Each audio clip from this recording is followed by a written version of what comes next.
ऐसी तस्वीर बताते हैं जो परेशान करती है। ये वही चार वर्ग हैं जिन्हें प्रधानमंत्री अपने लिए सबसे बड़ी जातियां बताते हैं। वो कहते हैं कि देश तभी विकास करेगा जब ये चारों वर्ग विकास करेंगे। 5 राज्यों के चुनाव नतीजों के बाद भी प्रधानमंत्री ने अपने भाषण में ये बात दोहराई और आने वाले दिनों में अपनी प्राथमिकता साफ कर दी। इस चुनाव में देश को जातियों में बांटने की बहुत कोशिशें हुई, लेकिन मैं लगातार कह रहा था कि मेरे लिए देश में 4 जातियां ही सबसे बड़ी जातियां हैं। और जब मैं इन 4 जातियों की बात करता हूं,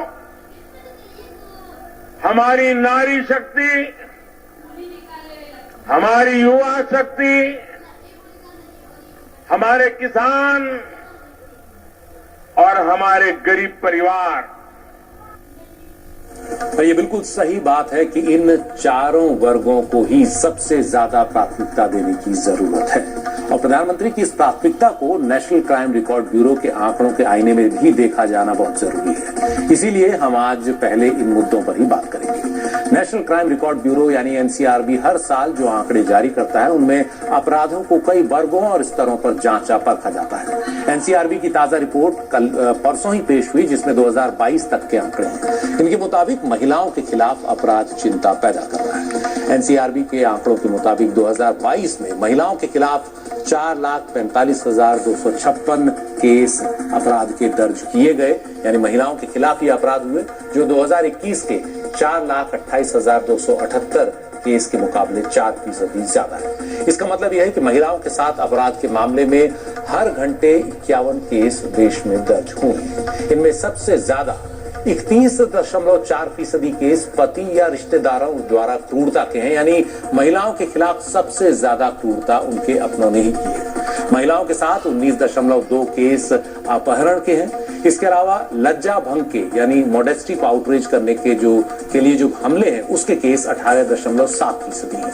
31,000 से ज्यादा बलात्कार के केस हैं जो उनके खिलाफ कुल अपराध के 7.1% हैं। सबसे ज्यादा अपराध अगर देखे जाएं आंकड़ों के हिसाब से तो उत्तर प्रदेश में हुए हैं 6,000, महाराष्ट्र में 45,331, राजस्थान में 45,058, पश्चिम बंगाल में 34,738 और मध्य प्रदेश में 32,765 केस दर्ज हुए हैं। लेकिन ये आंकड़े पूरी कहानी नहीं कहते। अगर राज्यों की तुलना करनी होगी तो वो प्रति 1 लाख पर दर्ज अपराधों से करनी होगी, जिसे क्राइम रेट कहा जाता है।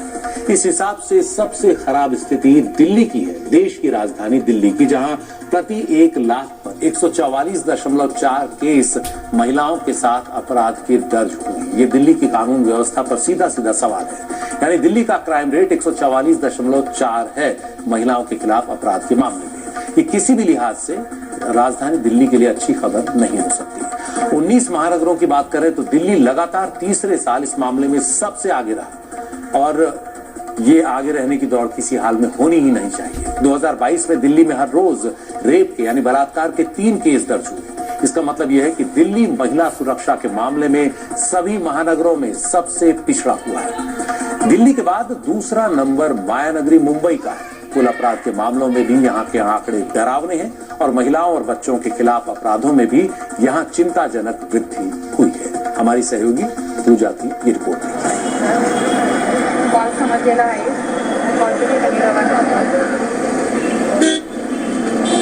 मुंबई की लड़कियां महफूज रहें, ये पक्का करती है मुंबई पुलिस की ऐसी निर्भया स्क्वाड टीम।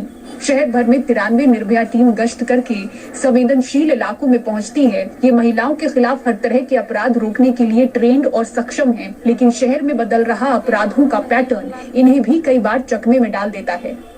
बदलते हुए समय में जैसे मतलब अभी सोशल मीडिया बहुत ज्यादा लोग यूज करने लगे। साइबर क्राइम में जैसे मतलब हैरेसमेंट है, सेक्सुअली हैरेसमेंट है, कॉलिंग है, व्हाट्सएप कॉलिंग है और फेसबुक है, ट्विटर है, इंस्टाग्राम है। उनसे कैसा है, लोग मतलब अनजान लोग बहुत कांटेक्ट लिस्ट में आते हैं, फ्रेंड लिस्ट में आते हैं और उससे वो लोग नजदीकियां बढ़ते बढ़ते उनमें मतलब जान पहचान होती है और फिर वो एक दूसरे के साथ शेयर करने लगते हैं information, data, personal life, personal photo, nude photo, और वही फोटो लेके जो आदमी वो उसे ब्लैकमेल करता है, फिर उसे इस्तेमाल करने की कोशिश करता है। जान पहचान वाले ही 80% उनका ही काम रहता है। मोहल्ले में आमने सामने रहता है, पड़ोसी रहते हैं, या मतलब चचेरे भाई है, चचेरे मामा है, दूर के रिश्तेदार है, उनके इसमें ही ज्यादा क्राइम होता है।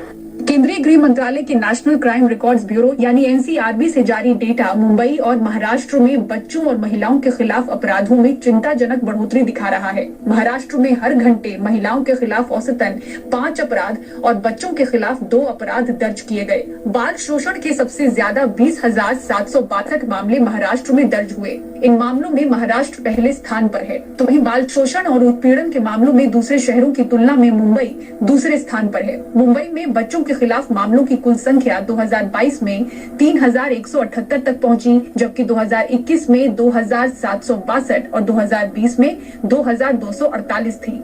2021 की तुलना में भारत में महिलाओं के खिलाफ रजिस्टर्ड अपराधों में 4% की वृद्धि हुई है, तो महाराष्ट्र में 15% की बढ़ोतरी दिखी है। राज्य में 2022 में महिलाओं के खिलाफ अपराध के 45,331 मामले दर्ज किए गए। महाराष्ट्र इस अपराध में यूपी के बाद दूसरे नंबर पर है। मुंबई में भी महिलाओं के खिलाफ अपराध के मामलों में वृद्धि दिखी है। 2021 के 5,543 मामलों की तुलना में 2022 में कुल 6,176 मामले दर्ज किए गए। इनमें से ज्यादातर मामले पति या उसके रिश्तेदारों की क्रूरता के तहत दर्ज किए गए थे, जो रिपोर्ट की गई घटनाओं का 32% था। अपहरण में महाराष्ट्र मुंबई दूसरे नंबर पर है, तो वहीं देश में साइबर क्राइम में सबसे ज्यादा 24% की बढ़ोतरी हुई है। महाराष्ट्र तीसरे नंबर पर है, तो मुंबई में साइबर क्राइम मामलों में करीब 60% बढ़त दिखी है। दंगों के मामले में भी महाराष्ट्र पहले स्थान पर पहुंचा है। आंकड़ों से पता चलता है कि महाराष्ट्र में कुल 8,218 दंगों के मामले दर्ज हुए, जिनमें 9,558 लोग पीड़ित थे। 14,000 से अधिक घरेलू हिंसा के मामलों को निपटाने वाली महिलाओं और बच्चों के लिए लड़ाई लड़ रही डॉक्टर नाइरीन दारूवाला बताती हैं कि युवा लड़कियों के खिलाफ आपराधिक मामलों में हाल के दिनों में खूब तेजी दिखी है। पिछले थोड़े साल में हम ये भी देख रहे हैं कि केसेस यंग लड़कियों के केसेस साइबर क्राइम को लेकर बहुत बड़े हैं, और इश्यूज ये आते हैं कि रिलेशनशिप में है, और जब रिलेशनशिप में प्रॉब्लम हो जाता है तब उनको एक्सप्लॉइट किया जाता है। जबकि महाराष्ट्र में किशोरों के अपराधों की संख्या में मामूली गिरावट आई है। साल 2021 में 4,554 की तुलना में 2022 में 4,406 मामले हुए।